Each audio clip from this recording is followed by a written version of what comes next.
आता मला महत्वाचा प्रश्न होता की बाबा आता आपलं आरक्षण मिळालं समजा मराठा समाजाला तर आपले काय काय फायदे होतील? माझा मुलगा 2% जो चांगल्या कॉलेजला लागणार होता तो 2% लागलेला त्याला लो कॉलेज मिळालं का. 90%चा मुलगा 92%वर क्लोज झालं. मला औरंगाबाद कॉलेज पाहिजे होतं माझ्या मुलासाठी, नाही मिळालं. मला दुसऱ्या शासकीय कॉलेजमध्ये नंबर जास्त फी देऊन लागला आणि फी पण जास्त लागली आणि जे इच्छित कॉलेज पाहिजे होतं ते कॉलेज पण नाही मिळालं. त्याची पण मला एक खंत आहे. त्यामुळं मला माझ्या जे मुलासोबत जे मुलं लागले, माझ्या मुलाचे 90.82% होते आणि तिथं 92.20वर क्लोज झालं होतं.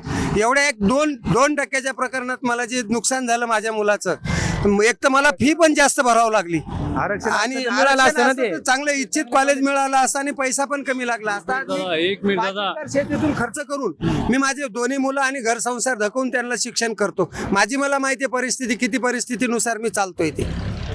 काल आपल्या दादांनी शिंदे समितीला परत महाराष्ट्र शासनाला सर्वांना सांगितलेले आहे की 58 लाख कुणबी नोंदणी निघलेल्या आहे.